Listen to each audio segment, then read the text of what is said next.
మానవుని యొక్క జీవితంలో ఎంత విశ్వాసం ఉన్నప్పటికీ ఆ డిస్కరేజ్మెంట్లో మన జీవితంలో అడుగు పెట్టినటువంటి దశలో ఎనిమి మనలను జయిస్తాడు. ప్రతి పరిస్థితుల్లోనూ ప్రతి విధమైనటువంటి వేదనకరమైనటువంటి పరిస్థితులు మన జీవితాల్లో ఇంకా మా జీవితంలో ఈ కార్యం చూడలేదు, ఈ విడుదల మేము పొందలేకపోతూ ఉన్నాం, ఈ విమోచన మేము చూడలేకపోతూ ఉన్నాం, మా జీవితాల్లో ఈ కష్టాలుగానే మిగిలిపోయినాయి అంటే ప్రభు అంటున్నాడు, ప్రభు దగ్గర సమస్తమైన వాటికి విజయం ఉన్నది. దేవుని పరిశుద్ధ నామమునకు మహిమ కలుగును గాక. ఈరోజు ప్రభు పాద సముఖానికి వచ్చిన మన జీవితాల్లో అందరి కుటుంబాల్లో ఏదో ఒక కార్యాలు మన జీవితాల్లో బ్లాక్ అయి ఉండొచ్చు, విడుదల చూడలేనటువంటి పరిస్థితులు మనం ఎదుర్కొని ఉండొచ్చు. ఈ రోజుకి మా జీవితంలో ఆ కార్యాలు మేము అనుభవించలేకపోతున్నామని మనం అనుకుంటున్నామేమో, కానీ గత కాలములో ప్రభు చేసిన కార్యాలు జ్ఞాపకం చేసుకుంటే ఈరోజు కార్యాలన్నిటినీ ప్రభు రిలీజ్ చేయబోతున్నాడు. సంఖ్యాకాండము 13వ అధ్యాయం 30-31 వచనాలు మనం అక్కడ చూస్తే, ఇశ్రాయేలు ప్రజలకు కనానును అనుగ్రహిస్తానని వారికి వాగ్దానము చేసినటువంటి పరిస్థితి మన అందరికీ తెలుసు. అయితే ఆ కనానులోనికి వారు ప్రవేశించటానికి కనానును వెళ్ళి చూడమని ఒక్కొక్క గోత్రముల నుంచి ఒక్కొక్కళ్ళ చొప్పున 12 మంది వారు వెళ్ళినటువంటి స్థితి మనందరికీ తెలుసు. అయితే వారు ఏం చేశారంటండి, మేము వారిని జయించలేం. చదువు 30-31 వచనాలు. కాలేబు మోషే ఎదుట జనులను నిమ్మళపరిచి మనము నిశ్చయముగా వెళ్ళుదము దాన్ని స్వాధీనపరచుకొందుము. ఆమేన్. చూసారా అండి, 10 మంది ఏం చెప్పారంటండి, డిస్కరేజ్మెంట్తో 10 మంది చెడ్డ సమాచారాన్ని తీసుకొచ్చారు. ఏమనంటే, మనము వారిని జయించలేము అన్న మాటను వారు తెలియపరిచారు. ఆ ఎఫెక్ట్ ఎవరికి వచ్చిందంటండి, ఆ దేశం అంతటికి ఆ నెగిటివ్ ఎఫెక్ట్ అనేది ఏర్పరచబడినటువంటి స్థితిగా మనం అక్కడ చూడగలం.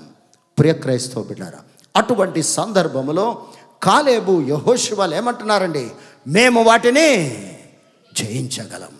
ఈరోజు దేవుని దైవ సముఖానికి వచ్చిన మన జీవితాల్లో మన పరిస్థితుల్లో జనవరి మాసం నుంచి ఈ 11 నెలల మధ్యలో ఎన్నో కార్యాలు మన జీవితంలో మనము పొందలేకపోయాం, విడుదల చూడలేకపోయాం, స్వస్థత చూడలేకపోయావేమో. అటువంటి పరిస్థితుల్లో మనం ఏం చెప్పాలంటండి, ఏది ఏమైనా మేము జయించగలం, ఏది ఏమైనా మేము స్వస్థత చూడగలం. ప్రభు దగ్గర ఏముందంటండి, స్వస్థత ఉంది, విడుదల ఉంది, విమోచన ఉంది, ఆశీర్వాదం ఉంది. సమస్త విధమైనటువంటి పరిస్థితుల నుంచి ప్రభు విడుదల చేయగలనని వాగ్దానం చేసినటువంటి దేవుడు. మనం ఏం చెప్పాలంటండి ప్రభు సన్నిధిలో, ప్రభువా గడిచిన ఈ 365 దినాలలో ఈ 11 మాసంలో మా జీవితంలో చూడలేని కార్యాలు ఈ నవంబర్ మాసంలో మేము విడుదల పొందాం ప్రభువా, మేము జయించగలం. ఏది ఏమైనా మా శరీరంలో ఉన్న వ్యాధి నుంచి మాకు స్వస్థపరిచావు ప్రభువా, ఏది ఏమైనా మా కుటుంబంలో ఉన్న ఆర్థిక పరిస్థితి నుంచి మాకు విడుదలిచ్చావు ప్రభువా, విమోచించావు ప్రభువా, మా గృహంలో మీ శక్తి కలిగిన కార్యాలు మేము చూస్తున్నాం ప్రభువా, మేము విడుదల పొందాం ప్రభువా అని నువ్వు చెప్పవలసినటువంటి వారమై ఉన్నాం. అయితే యెహోషువ గ్రంథాన్ని మనం చూడగలిగినట్లయితే 6వ అధ్యాయం 14వ వచనం నుండి 2వ వచనాలు చదవం. యాజకులు బోరలు ఊదగా యెహోషువ జనులకు ఇలాగూ ఆజ్ఞ ఇచ్చెను. కేకలు వేయుడి. హల్లెలూయా. 7వ రోజు 7 మారులు వారు కేకలు వేసినప్పుడు యెరికో గోడలు కూలిపోయినాయి. ప్రియ క్రైస్తవ బిడ్డలారా, ప్రభు సముఖములో, ప్రభు సన్నిధిలో నువ్వు నేను నెమ్మదిగానో కాముగానో కూర్చోవడానికి మందిరం కాదండి. అపవాది యొక్క ఉద్దేశము మందిరాన్ని సైలెంట్గా ఉంచాలని, మన నోరులు విప్పకుండా ఉంచాలని అపవాది యొక్క ఉద్దేశం. దేవుని సన్నిధిలో ఆరాధన చేస్తూ ఉన్నప్పుడు, యేసయ్యా మా జీవితంలో ఉన్న సమస్త విధమైన శోధనలకు విడుదల పొందడానికి నిన్ను అద్భుతంగా మాకిచ్చిన స్వరముతో మిమ్మను ఆరాధించుచున్నాం ప్రభువా, నిన్నే స్తుతిస్తున్నాం రాజా, నిన్నే ఘనపరచుచున్నాం ప్రభు అని వారు ఏం చేశారంటండి? వారు ఏం చేశారు? పక్కనోడు పాట పాడుతుంటే ఇటు పక్కనోడు ఆగిపోలేదంటండి, పెద్దగా వారు కేకలు వేశారంటండి. స్తుతి ఆరాధనలో వారికి ఇచ్చిన స్వరమంతటిని ఉపయోగించి వారు దేవుని ఎంతగానో ఆరాధన చేసినప్పుడు ఎరుకో లాంటి గోడలు కూల్చినటువంటి దేవుడు ఈరోజు నీ జీవితంలో ఉన్న సమస్తమైన వాటి నుంచి కూల్చేసే దేవుడు, నిశ్చయముగా వాటిని సజీవముగా వాటిని సదును చేసేసేటువంటి దేవుడు. దేవుని పరిశుద్ధ నామమునకు మహిమ కలుగునుగాక. ప్రియ క్రైస్తవ బిడ్డ, ప్రభు సన్నిధిలో విడుదల పొందలేని కార్యం అంటూ ఏది ఉండదండి. దేవుని యొక్క దైవ సన్నిధిలో నువ్వేం చేయాలంటండి? ప్రభుని ఆరాధన చేయి. ప్రభు సన్నిధిలో స్తుతి మాత్రమే చెల్లించు. దేవుడు తన శక్తి కలిగినటువంటి కార్యాలు భూలోకములో నెరవేర్చాలి అంటే దేవుని పాదాల దగ్గర కూర్చుని మనం ఏం చేయాలంటండి? స్తుతి ఆరాధన. మన జీవితాల్లో డిస్కరేజ్మెంట్ ఎప్పుడైతే వచ్చిందో ఆ పరిస్థితుల్లో నువ్వు ప్రభునే మహిమపరచు, ప్రభునే స్తుతించు. మన జీవితాల్లో మేము ఫెయిల్ అయ్యామండి అంటే, ఫెయిల్ అవ్వడం అంటే ఎగ్జామ్ కాదండి, మా పరిస్థితులకి మేము ఫెయిల్ అయ్యాం, మేము అనుకున్నవి మేము సాధించలేక మేము ఫెయిల్ అయ్యాం. మా జీవితంలో ఈ పరిస్థితిలో డిస్కరేజ్మెంట్తో మా జీవితాలు కొనసాగిస్తున్నామంటే ప్రభు అంటున్నాడు, నేను నీకు విడుదలిస్తున్నాను, నీకు నేను విమోచించబోతూ ఉన్నాను, విడుదలతో నిన్ను దర్శించబోతున్నాను. వారు ఎరుకో గోడలు కూలిపోవడానికి వారు కేవలము ఇన్స్ట్రుమెంట్స్ ఉపయోగించలేదు, బుల్డోజర్స్నో లేదా ప్రొక్లైనర్స్నో లేదా ఇంజనీర్ యొక్క జ్ఞానములను ఉపయోగించలేదు. కేవలము వారు ఏం చేస్తారంటండి? యాజకులు బోరలు ఊదుచుంటుండగా ప్రజలందరూ కేకలు మాత్రమే వేశారంటండి, కేకలు మాత్రమే. 6 దినాలు వారు స్తుతి ఆరాధన చేశారు. 7వ దినము 7 మార్లు ఎప్పుడైతే వారు ఆరాధన చేశారో ప్రభువు శక్తి కలిగిన కార్యాన్ని నెరవేర్చాడు. దేవుని పరిశుద్ధ నామమునకు మహిమ కలుగునుగాక. అయితే అదే యెహోషువ గ్రంథం 7వ అధ్యాయం 4వ వచనము నుండి మనం చదువుదాం. ఇంచుమించు 3000 మంది అక్కడికి వెళ్ళిరి గాని వారి హాయి వారి ఎదుట నిలవలేక పారిపోయిరి. ఆ ముందే 6వ అధ్యాయంలో వాళ్ళు ఏం చేశారంటండి? ఎరికో గోడలు కూలిపోవడం అంటే సామాన్యమైనటువంటి విషయం కాదండి. ఎరికో గోడలు కూలిపోవడానికి వారందరూ ఏక మనసు ఏకాత్మతో స్తుతి ఆరాధన చేసి ఆ ఎరికో గోడలు కూలిపోయినటువంటి ఆ విజయాన్ని జయించినటువంటి వారు ఈ హాయ్ అనే ఆ చిన్న పట్టణాన్ని జయించడానికి ఇక్కడ ఏమైపోయారంటండి? 3000 మంది నిలవలేక పారిపోయారు. కారణం ఏంటండి? ఆకాను పైన ఉంటుందండి. ఆకాను శపితము చేసిన దానిని తీసుకొనబట్టి వారి జీవితాల్లో ఆ విజయాన్ని చూడలేకపోయారు. ప్రియ క్రైస్తవ బిడ్డలారా, మనం అనుకుంటాం కొన్ని సందర్భాల్లో పెద్ద కార్యాలు మనం జయించాం కదా అని చిన్న విషయాలను జయించడానికి కూడా మనము కొన్ని సందర్భాల్లో డిస్కరేజ్మెంట్లో ఉంటాం. కారణం ఏంటండి? ఆ చిన్నది కూడా మన జీవితాల్లో ఏమైపోతుందంటండి? పెద్దదైపోయి విడుదల చూడలేని వారిగా మార్చబడతాం. దానికి కారణం ఏంటంటండి? పైన ఆకాను శపితమైన దానిని, ఒక బంగారు కమ్మిని 2 వస్త్రపు దుస్తులను దొంగిలించబట్టి ఏం జరిగిందంటండి? వారి ఎదుట నిలవలేక పారిపోయారంటండి. ఆ విడుదల వారు చూడలేని వారిగా మనం అక్కడ చూస్తూ ఉన్నాం. ప్రియ క్రైస్తవ బిడ్డలారా, ఈరోజు దేవుని నామం పేరిట రక్షింపబడినటువంటి క్రైస్తవ విశ్వాసి ఏం చేయాలంటండి?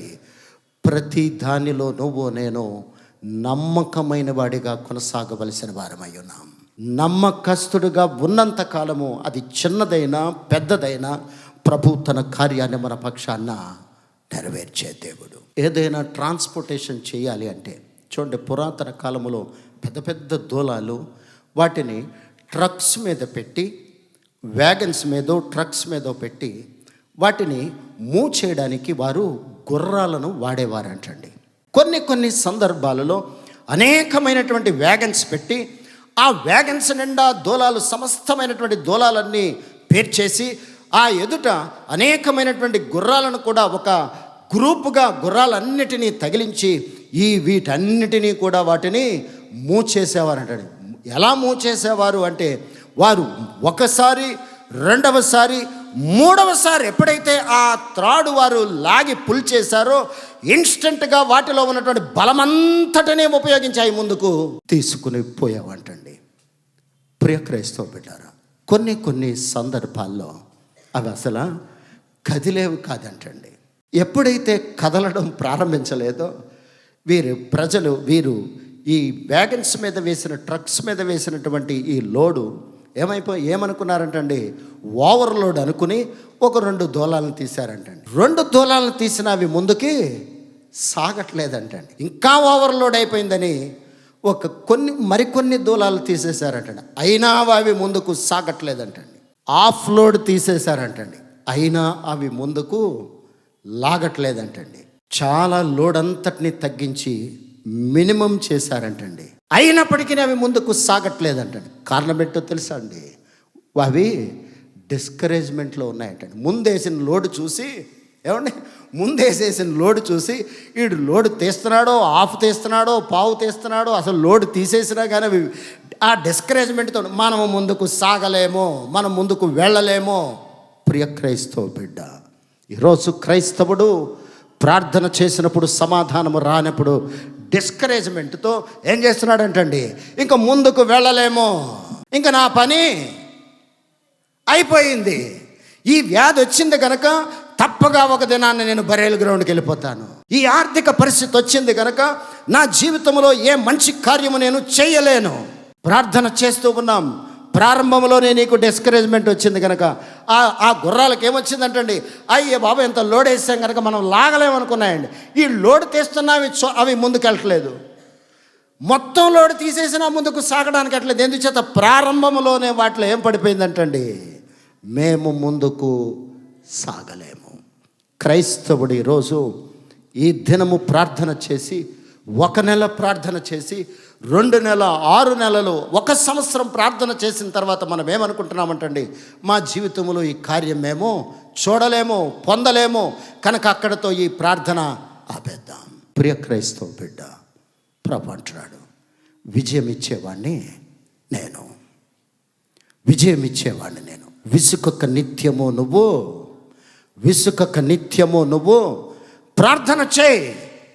విసుకక నిత్యము నువ్వు ప్రార్థన చేయి. అసాధ్యమైనవి సాధ్యపరిచేటువంటి దేవుడు, ఆయన కార్యాలు గొప్పవే. ప్రభు మనకు తోడై ఉండాలంటే ఏం చేయాలంటండి, శాపగ్రస్తమైన దానిని బయటకు పంపించమంటున్నాడండి. ప్రియ క్రైస్తవ బిడ్డ, ఈ సంవత్సరపాకరి దినాల్లో మా జీవితంలో ఈ సంవత్సరము ఎన్నో కార్యాలు బ్లాక్ అయిపోయినాయండి.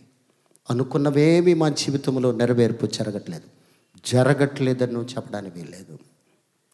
జరగలేదని నువ్వు చెప్పావా, ఎనిమి నిన్ను అటాక్ చేస్తాడు. ప్రతి కార్యము ప్రభు చేసే అధికారం ఆయనకు ఉందని నువ్వు చెప్పావా, ప్రభు రిలీజ్ చేసే దేవుడు, నెరవేర్చే దేవుడు, విమోచించే దేవుడు.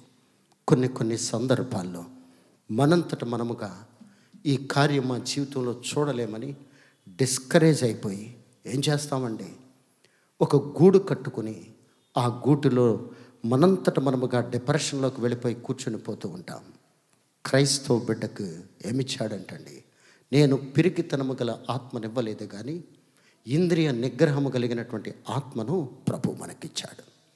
శక్తిని, ప్రేమయు, ధైర్యమును, ఇంద్రియ నిగ్రహము కలిగిన ఆత్మని ఇచ్చను కానీ పిరికితనము కలిగిన ఆత్మను మనకు ఇవ్వలేదు. అందుచేతనే క్రైస్తవ విశ్వాస జీవితంలో కొన్ని సందర్భాల్లో ఎంత గొప్ప విశ్వాసం ఉన్నా కానీ డిస్కరేజ్ అవుతాం. కానీ నా దేవుడు నాకున్నాడని నువ్వు చెప్పాలి, నా దేవుడు జీవము కలిగిన దేవుడని నువ్వు చెప్పాలి. నా జీవము కలిగినటువంటి దేవుడు, ఆయనకు ఇది చాలా స్వల్పమైన కార్యము, ఆయనకు నువ్వు అప్పగించాలి.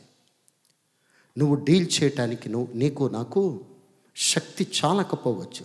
వర్షిప్ చేయమంటున్నాడు. పోరాటం చేయడానికి క్రైస్తవ బిడ్డలకు ఇచ్చింది వర్షిప్, స్తుతి, ఆరాధన, నువ్వు స్తుతి ఆరాధన ఎప్పుడైతే నువ్వు ప్రారంభిస్తావో ప్రభు దేవదూతలను పంపించి తన కార్యాన్ని నెరవేర్చే దేవుడు. అటువంటి కృప ఆ పరిశుద్ధాత్మ దేవుడు మనకందరికీ అనుగ్రహించును గాక. ఆమేన్.